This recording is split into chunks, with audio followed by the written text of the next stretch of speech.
Morning, everyone. So I promise you'll do around again.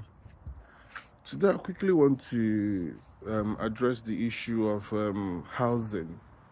I saw that the recent flooding that happened in Lagos, the Ministry of Environment, looking for a scapegoat to blame, said that the canals were blocked by the Shanties.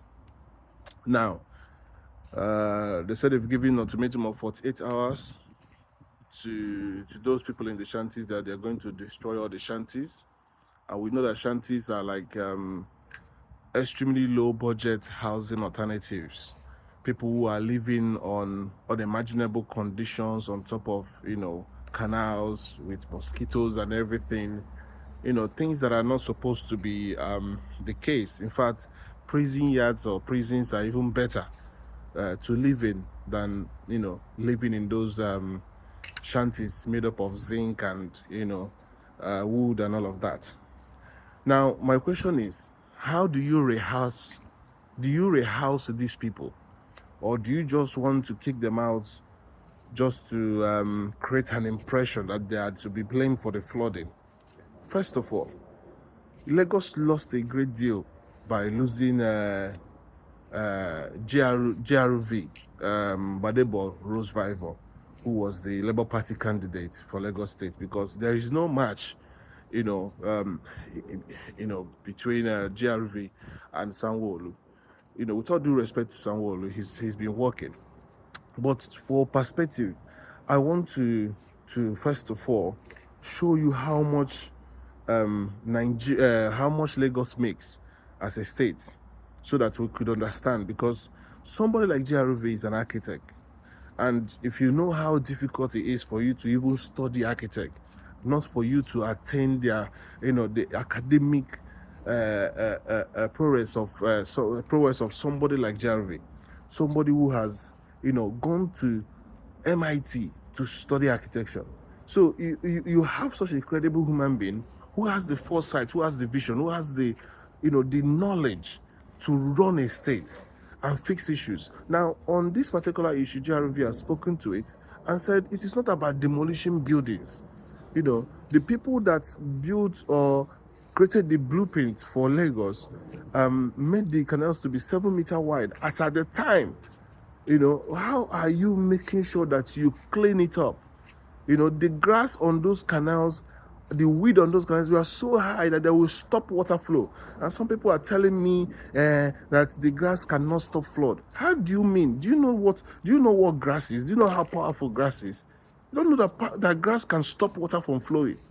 And now you are blaming the shanties. Also, they are contributing to the problem by and large, but they are not the sole problem. They are not the sole reason why the flooding in Lagos happened. The sole reason is because those canals were not cleared. And he came up with fantastic ideas on national TV. What was the response of the APC, what do you call it, Ministry of Environment? I don't even want to give relevance to the man. But just for emphasis, for those from Lagos State, right? Lagos is a cosmopolitan state. Lagos State alone, I want to show you how much is the revenue. Now, Lagos State, look, I'm reading here. Yeah, Lagos State has the highest internal generated revenue with 267 billion 232,774 and 434.0 in H1 of 2021. Do you understand? So this is just in 2021, which is the last record we have. That is how much Lagos has. Now, to put it in context for you to understand, Lagos State is number one position for IGR, which is internal generated revenue, among the states with a total revenue generation of 651 billion compared to federal allocation of 370 billion. Now, if you add up 370 plus 651, that is more than a trillion. In the 12 months of 2022, this is when Sanwo-Olu was still in power. As a matter of fact, it is stated that, look at it here, Lagos State IGR, right? This is Sanwo-Olu's picture. This is a report by Olaolu Ayola 7 months ago. By December 19th of 2023, Lagos IGR higher than 30 states IGR put together. So what Lagos State is earning that they are supposed to use to better the lives of Lagosians is more than what 30 states out of 36 states of Nigeria are earning put together. 1 trillion, followed by River State. Now, the mess that is happening in River State. The Oga at the top fighting with his boy because of, all this, humongous amount of money that they don't use for the people, rather they use it to enrich themselves and run for elections. Now, Chief Dan has come online to say, that Wike wants to run for presidency in 2027 and sent warning shots to Tinubu. It's up to him what he deals with that or what he makes of that. Tinubu is one of the most strategic, most intelligent. He knows how to use people, dumb people. He knows how to bring people to their corner. He knows how to, Tinubu has messed up a lot of people. Look at Asale Dokubo, brought him to the villa. Where is him today? Look at Ali Ndume. We used him to borrow money from Exim Bank, and today, where is he? Look at what he did to the likes of Obon Nayon, bless his soul, and all the rest. So Tinubu will use people. He knows who to use. He knows who to bring close. He knows who to, fight. So at the end of the day, I don't want to see how he handles the Wike matter. It might be his downfall, but anyway, he's already been president. Even if it's in 4 years, if this will be his first failure in 2027. Let him calculate it and make out of it what it is. But going back to Lagos State, the amount of money that Lagos State has, what does it cost Lagos State to build homes for these people in the Shanties? No government of the world can actually run a stable economy without housing the poor. You cannot, because there are people that if you leave it for them alone, to be able to provide accommodation for themselves, even if they live 100 years, with the mega income they are making, with the level of their intellect, with the level of their income, or the power of their earnings, they can never do that. There are people that feed from hand to mouth. There are people who don't even feed up to 2 times a day. There are people who don't know where the next meal will come from. If nobody gives them work, maybe work in the construction building or whatever, they cannot work. Now, be it as it may, it is the duty of the government to house these people.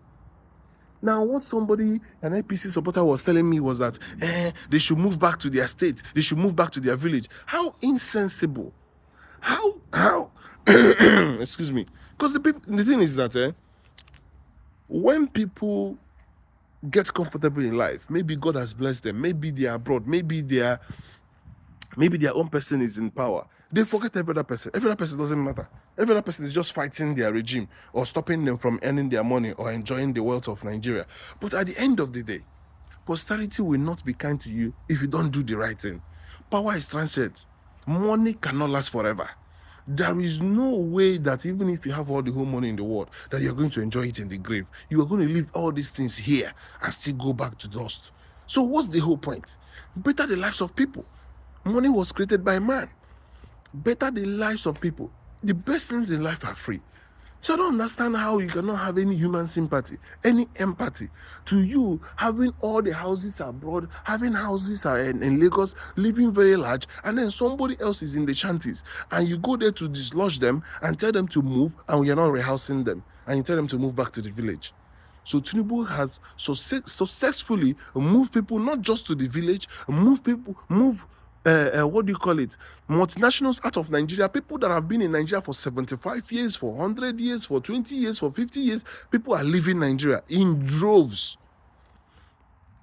And when you hear a company like Guinness, for example, Nigerian breweries, leaving Nigeria after 75 years, that P2B helped to bring to Onitsha and Anambra State, right? When you hear them leaving, it is the amount of people that we are employed, from the gateman to the highest staff there, the chief operating officer, whoever. Do you understand? So at the end of the day, I keep asking myself, what is the point of this government of APC? Is it to really make sure that people are thrown into more poverty? Look at people. Now, a lot of people are coming out now, even in the same APC, to say there is no food, people are hungry. I mean, Nigerian politicians, they have balls, because I keep asking themselves, how much oppression are you going to give to the people with what is happening in Kenya? You see other leaders of Burkina Faso, Niger, Mali, coming together to form, a treaty that if you attack one, you attack all of them. At the same time, you're trying to hold on to ECOWAS and claim that what you're doing is right when your people are dying in poverty. And you see what is happening in Kenya. At the end of the day, whether it is Western influence or not, I don't want to go into that. You have a duty to feed your people. The very barest minimum. Feed your people. Feed your people. Feed your people. Rehouse your people. Give people accommodation. Give them food. Let there be stability and peace. Because at the end of the day, it's not like we are threatening the government that, things that happen in Kenya will happen. But me, I am fine. I am not in Nigeria. What of somebody who don't have food to eat? I just told you that Lagos State makes 1 trillion. Do you guys even understand what 1 trillion is? The internal generated revenue 650 as at 2022. It must have increased now in 2024. How much does it cost to build a high-rising building, a low-budget cost building? And just like in the UK, we have council flats. How much is it going to cost? Even if it is one bedroom, and build it like, let's say 50 apartments of 1 bedroom, right? How much will it cost for government? They don't have to pay to buy land. They don't subsidize your material. Buy and build this thing. Move those people from the shanties straight in there. And then somebody will say, move them to their village. Which village?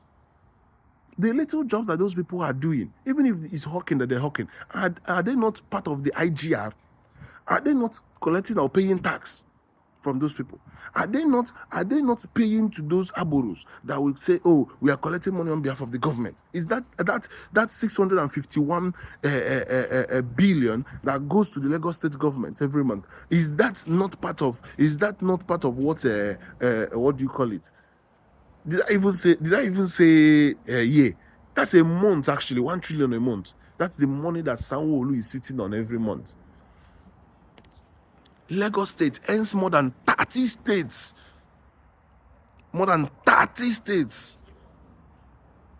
Cumulatively, not earns this. No, if you add what 30 states are earning, Lagos earns more than that. That's the population because it's a cosmopolitan state. Do you understand? Yet, people are living in such conditions. There are people you don't have to build a house for, give accommodation. But those people that don't have anything, that is the best way to work with your economy.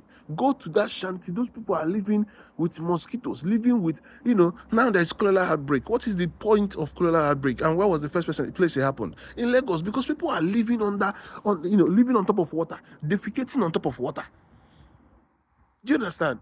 Now, when there's flooding, the whole water will go into Lekki, the posh area, go everywhere in the mainland. And what do you think that will bring to the houses? There will be infection bacteria for everywhere spread. If you don't look after your poor will hurt the environment. Look at what is happening with global climate.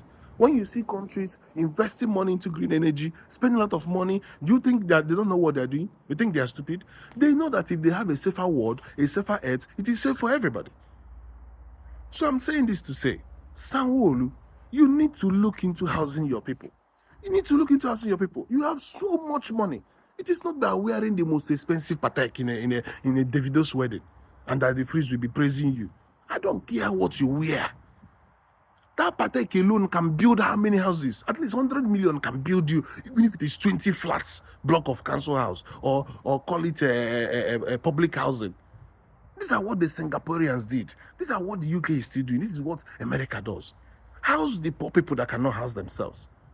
And stop all these shanty buildings and whatever. The other day, they went to under the bridge and chased them out. Where are you chasing them to? That the question is not chasing people out. Is what is going to be? These people are human beings for crying out loud. Even if they are hawking, even if any business they are doing, you are still taking tax from them. And you make 1 trillion a month. From federal allocation, 370 billion, and 600 and something billion from internal generated revenue. Lagos State, God is watching all of you. As many as you are sharing all this money and allowing your people to suffer, God is watching all of you. Sanwo-Olu, if you have a mind of God, it's not by forcing Macron to come and bow down and greet you. No. Do the right thing, people will praise you. Look at Abia State. You know what is right. Billions of money. What are you using it for? How much will it cost to even build a house. If you even say, okay, 2 billion, build houses, let's move these people from the shanties. Or worst still, let me give you another scope. Worst still, get people that stole from the government to do what? To use the houses you recover from people that stole from the government and use it to give it to the shanties, give it to the public. After all, it's their money. If EFCC recovers any house from corrupt politicians, let that house be used to rehouse those people in the shanties in every state of Nigeria, because it is their money anyway. Why would we have houses that are empty and yet we have people who are unhoused, people who are living, who are homeless? It's a shame. I hope this message gets to the right people. Please help me to forward this message to those in government. God bless you.